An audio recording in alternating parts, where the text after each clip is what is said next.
राजधानी लखनऊ के इंदिरा गांधी प्रतिष्ठान में भूजल सप्ताह के समापन समारोह का आयोजन किया गया। इसमें सीएम योगी के साथ जल शक्ति मंत्री भी शामिल होने पहुंचे। इस दौरान सीएम योगी ने कहा कि समापन समारोह में मौजूद 5 लोगों ने जल संरक्षण के क्षेत्र में कुछ नया करके दिखाया, लेकिन ये कार्य 24 करोड़ की आबादी में हर व्यक्ति कर सकता है। हर घर नल योजना को प्रदेश की 58,000 ग्राम पंचायतों, 1 लाख राजस्व गाँव और 14,000 नगर निकाय के वार्ड तक योजना को पहुंचाया जाएगा। उम्मीद है ये कार्यक्रम प्रत्येक नागरिक को जल संरक्षण के लिए प्रेरित करने और एक एक बूंद जल को संरक्षित करने के लिए प्रेरित भी करेगा। सीएम योगी ने कहा कि हर घर नल योजना सभी जिलों में अब लागू होगी। पहले चरण में बुंदेलखंड और विंध्य क्षेत्र में इस योजना को लागू किया गया है। इस वर्ष के अंत तक 50,000 राजस्व गाँव तक इस योजना को ले जाने का लक्ष्य। सीएम योगी ने कहा कि हर घर तक नल और पेयजल के साथ ही प्रत्येक नागरिक को जागरूक किया जाएगा और उसको इस बात की जिम्मेदारी दी जाएगी कि दिन भर नल का पानी खुला न छोड़े। घर के बेकार पानी को कैसे दोबारा इस्तेमाल करें, इस बारे में भी लोगों को जागरूक किया जाएगा। फ्री में फलदार वृक्ष उपलब्ध कराने के लिए उनको अपने साथ जोड़ा है। इसके साथ ही सरकार ने यह भी तय किया गंगा के तटवर्ती क्षेत्रों में और अन्य प्रमुख नदियों के तटवर्ती क्षेत्रों में व्यापक वृक्षारोपण हो। वृक्षारोपण एक अभियान एक औपचारिकता न बने। छायादार वृक्ष हो, फलदार वृक्ष हो, औषधि युक्त वृक्ष भी हो सकते हैं, इमारती लकड़ियों के भी हो सकते हैं। जो एक औपचारिकता होती थी कि यूकेलिप्टस लगा दो, पॉपुलर लगा दो, उसी को गिन लेते थे। हम लोगों ने कहा नहीं, यूकेलिप्टस और पॉपुलर को इससे बाहर कर दीजिए। इसको इंडिविजुअल अगर किसी को लगाना है वो अपना लगाए। सरकार देगी पीपल, बगत, पाकड़, नीम, बीजू आम या फिर उस प्रकार के वृक्षों को देगी और वो पौध हमारी नर्सरियों में तैयार होगा।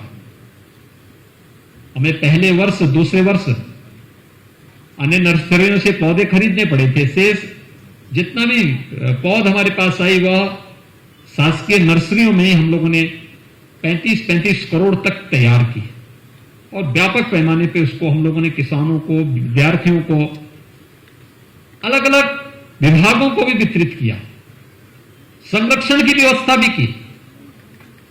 केवल वृक्ष लगा देना मात्र नहीं था, उसकी सुरक्षा भी आवश्यक था। थर्ड पार्टी ऑडिट के लिए हम लोगों ने फॉरेस्ट रिसर्च इंस्टीट्यूट को इसके लिए नामित किया और उनसे कहा गया कि भाई आप इसको देखेंगे, इसका सर्वे करेंगे, रिपोर्ट दीजिए, हमें रिपोर्ट दीजिए। अच्छे परिणाम सामने आए। व्यापक पैमाने पे कार्य करना होगा, लेकिन मेरा यह मानना है हर एक नागरिक को अपनी दिनचर्या का हिस्सा बनाना पड़ेगा। जल संरक्षण को प्रत्येक नागरिक को इसके साथ जोड़ना पड़ेगा। हमारे पास पर्याप्त मात्रा में जल आ रहा है, इसका मतलब यह नहीं कि हम उसको फालतू जाने दें। वर्तमान में हर घर नल की योजना आदरणीय प्रधानमंत्री जी की प्रेरणा से, उनके मार्गदर्शन से, उनके सहयोग से पूरे देश के अंदर लागू हो रही है। उत्तर प्रदेश में भी हम लोगों ने पहले चरण में बुंदेलखंड और विंध्य क्षेत्र में इस योजना को लागू कर दिया है। आर्सेनिक, फ्लोराइड, इंसेफ्लाइटिस प्रभावित क्षेत्रों में यह योजना, या खारा पानी से प्रभावित क्षेत्रों में यह योजना हमारी लागू होने वाली है। प्रदेश के अधिकतर क्षेत्रों में हमारा प्रयास है कि इस वर्ष के अंत तक 50,000 राजस्व गांवों तक हम इस योजना को लेकर के जाएं। लेकिन हर घर तक नल की योजना पहुंचा करके हर घर तक शुद्ध पेयजल की व्यवस्था उपलब्ध कराने के साथ ही आपकी जिम्मेदारी और प्रत्येक नागरिक की जिम्मेदारी भी बनती है कि हमारे घर में नल का पानी आ गया तो इसका मतलब यह नहीं कि हम दिन भर नल का पानी खुला छोड़ के रखते हैं। मैं भी देख रहा था बहुत सारे मॉडल बने हुए हैं और आपसे भी मैं आग्रह करूंगा आप जाकर के देखें घर के वेस्ट वाटर को फिर कैसे रीयूज किया जा सकता है हमें उन पद्धतियों को अपनाना पड़ेगा। बरसात के जल के संरक्षण के लिए क्या क्या नई तकनीक आई है, उनमें से किसी एक को या उसमें और भी संशोधन करके किसी एक को आप आसानी से अपने यहां भी लागू कर सकते हैं। हर एक जगह संभावनाएं हैं, उन नए संभावनाओं को आप भी अपने तरीके से आगे बढ़ा सकते हैं। हर एक जगह की परिस्थिति, वहां की सामाजिक, वहां की आर्थिक परिस्थितियां अलग अलग होंगी, उसके अनुरूप आप भी इस कार्यक्रम को आगे बढ़ा सकते हैं।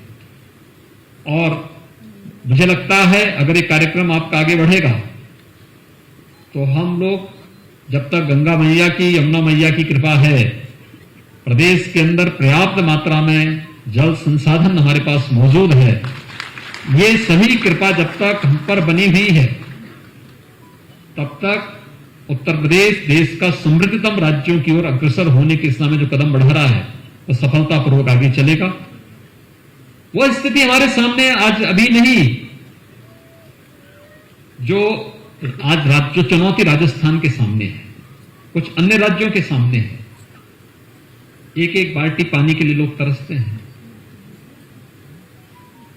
हम लोगों को अपने आप को सौभाग्यशाली समझना चाहिए कि हमारे पास जल संसाधन भी है, समय पे बरसात भी हो जाती है, अच्छी बरसात होती है।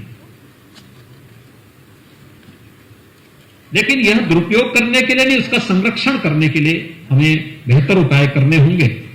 मुझे विश्वास है कि जो विभिन्न प्रकार के संगठन, संस्थाएं इस क्षेत्र में कार्य कर रही हैं, वे सफलतापूर्वक अपना एक नया मॉडल खड़ा करके बताएंगे। एक नई प्रतिस्पर्धा को इसके माध्यम से हम लोग आगे बढ़ाने का कार्य करेंगे। और विभाग ने अब तक की जो उपलब्धियां हासिल की हैं, कोरोना कालखंड में भी इन उपलब्धियों के बल पर हम पूरे प्रदेश के अंदर अटल भूजल योजना के इन कार्यक्रमों को सफलतापूर्वक प्रदेश के सभी 75 जनपदों में, 826 विकास खंडों में, 58,000 से अधिक ग्राम पंचायतों में और 1 लाख से अधिक हमारे जो राजस्व गांव हैं, उन गांवों तक, और लगभग 14,000 के आसपास जो हमारे नगर निकाय के वार्ड हैं, वहां तक पहुंचाने में सफल होंगे। आज के इस कार्यक्रम के अवसर पर मैं एक बार फिर से विभाग को और इस पूरे अभियान के साथ जुड़े हुए सभी महानुभावों का हृदय से अभिनंदन करते हुए हृदय से धन्यवाद देता हूं कि भूजल सप्ताह के माध्यम से प्रत्येक नागरिक को जल संरक्षण के लिए प्रेरित करने और आदरणीय प्रधानमंत्री जी की प्रेरणा से एक एक बूंद जल की कैसे हम संरक्षित कर सकते हैं, इस दिशा में कुछ नए प्रयास प्रारंभ करने के लिए प्रेरित किया गया है। आप सबके प्रति मेरी शुभकामनाएं। धन्यवाद। जय हिंद।